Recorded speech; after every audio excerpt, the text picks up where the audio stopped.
Amanda, I want to play a game.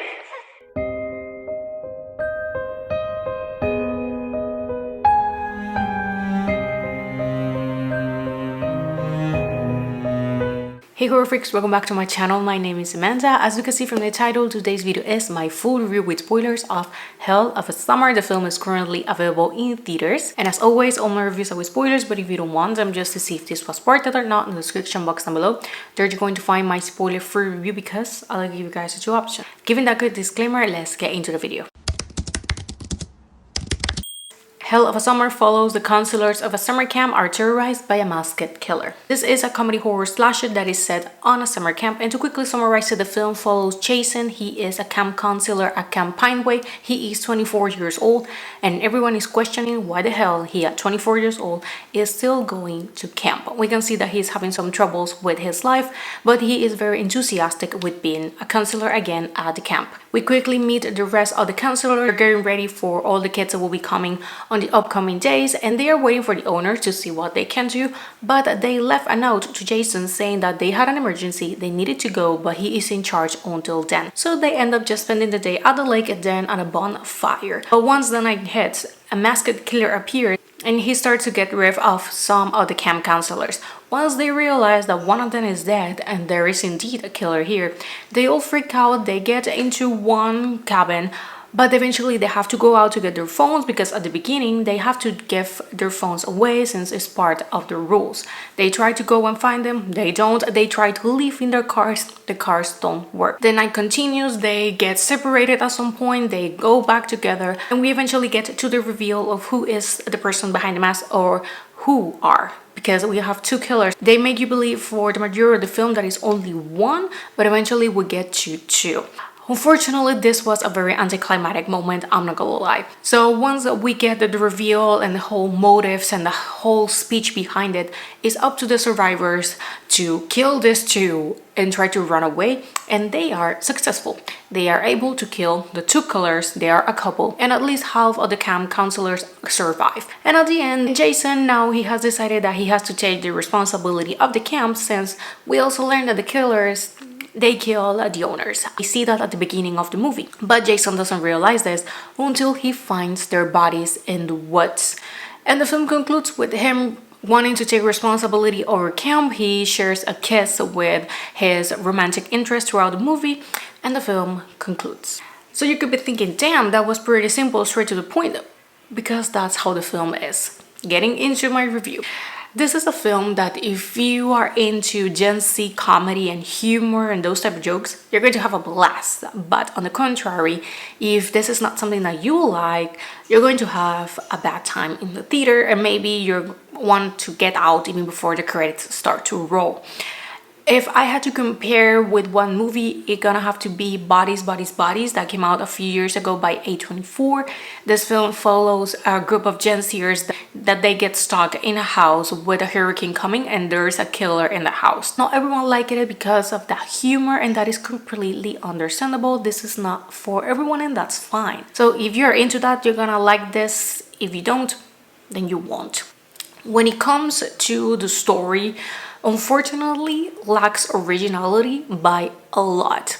This is another summer slasher. Right away you can tell that they are taking inspiration from Friday the 13th, which that is completely understandable. That's fine. But I also noticed that there's some elements that are so similar to the Scream franchise, especially the reveal and the motives of the killers. Like I said, they are a couple. Similar to Scream 4, that we have Jill Roberts. Her motive was that she wanted to be famous. You were always just so fucking special! Well, now I'm the special one.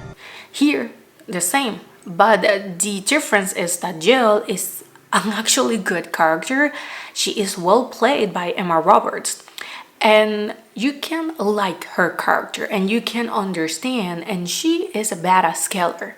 So I really like her character, but here is so anticlimactic that honestly when they get revealed as the killers and the motives, I was like, really?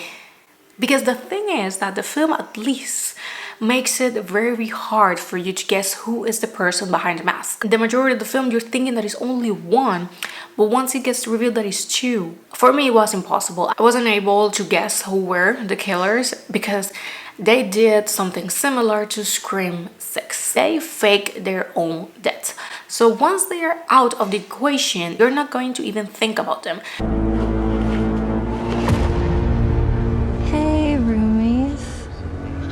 You didn't see that one coming, did you? Yeah, because you died. Kinda didn't. Though, it was a good way to get off the suspect list. And there's a rule. If you didn't saw the body, it's probably not dead. But the thing is that we saw her being dead. But again, similar to Scream 6, we saw her being dead in the bed, getting killed by Ghostface. As you can see, we have elements that we have seen before, and sometimes there are movies that they are able to work around things that we have seen before, and they feel fresh, they feel original enough. But in the case of this one, you can really tell that they decided to just play it safe and just take elements that we have seen before and just mash them together. A thing that bothered me a little bit is the fact that the majority of the deaths, they happen off screen. I was expecting more blood and gore. We got that right at the end. A detail that bothered me also was the fact that these characters were easy to kill. At the beginning, the first two that get killed are the killers, so they are just out of this right away. We don't see them, so that was maybe a clue. But then we have a girl that gets killed.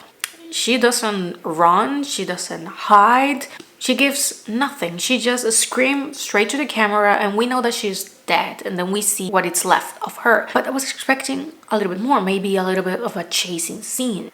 We didn't get that until the third act, so the action doesn't really arrive until the end. So I could say that the film is a little bit flat. I feel that they could have done a little bit more in terms of having the killer like chasing, more action, like more fighting. We didn't get that again like until the very end. When it came to the acting and the soundtrack, the setting, the atmosphere, everything was average at best. Nothing was outstanding, nothing was remarkable. This film is average. I feel that can be a fun watch if you like this type of movies and that type of humor, but if you don't, then just skip this, being honest. Is this a film that I would add to my summer watch list?